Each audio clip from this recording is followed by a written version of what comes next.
Hi everyone. Today I am bringing you a video for Gina B. Aaron's design team for the month of April. Now, she has a whole bunch of digital images on her Etsy site, and I'm going to link down below to that so that if you want to go shop there, you can.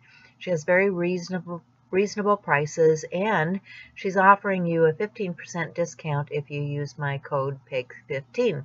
So be sure and use that when you go shop her store. But what I'm doing is I'm organizing some of these die cuts. I've printed some things off. They're on sticker paper. I'm just cutting them down and I'm putting them into pockets, and then I'm going to store these on the shelf under Gina's design things, and have them readily available so that when I am looking for things to use, I've already got them cut out or partially cut out and ready to go onto a project. So the prompt for this month is punch and cut. So I think my cutting out these digital pieces and putting them into some organized fashion certainly meets that requirement. Now I'm looking at this Sizzix die.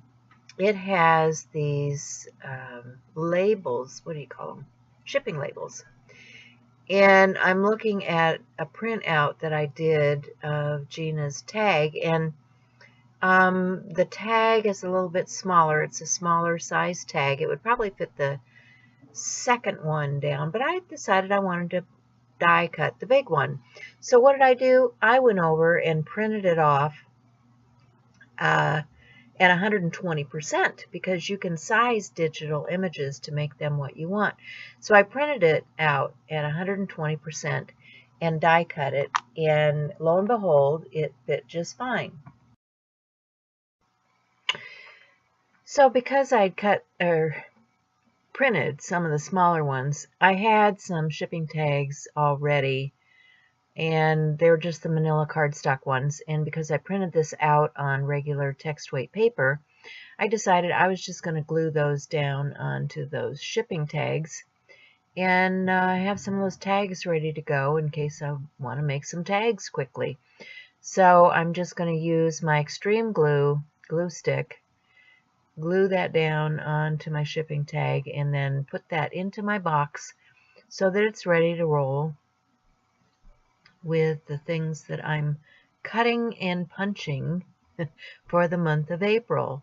So they'll be kind of partially made projects that I can use to quickly throw something together. You know, suppose I need a tag for a gift, or, you know, want to make a package. So I'm going to quickly show you that I was able to cut out some of the larger ones, and then I also cut some manila card to mount those onto, and voila, I have all kinds of tags ready to go that are in my box and can be used in the future. So now I'm flipping through the digitals, trying to see what else I've got in there that I want to put into my box.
Well, as you can see, I'm kind of punch challenged. I will tell you right away that if you have it on sticker paper, you're probably going to do better cutting things out with a die than you are with a punch. Sticky stuff just does not want to go through punches very well. So take it from me, if you're going to be punching, put your sticky stuff on afterwards, and hopefully you'll have better luck than I did with the punching part. Anyway, I had a lot of fun cutting all kinds of shapes and sizes out of those digital download papers that can be easily glued into my journal at a later date. And since I've got them all organized into pouches, they'll be easy to find, flip through, and just use at any moment I decide I need a star or a flower or a heart. They're there. So that's my punching part. I did punch some tabs and things like that because I have all kinds of punches. I don't know about you guys, but for a while there when I was scrapbooking, I thought I needed to own every punch that there was. How about you? So I know a lot of you also have dies. You can die cut just about all of these things too. I have a lot of die cuts. Not going to spend my time showing you all of those. I did show you the ones where I was cutting out the tags. So, you guys get the drift. Just take these digital images and punch and cut to your heart's content so that you can make some fun stuff.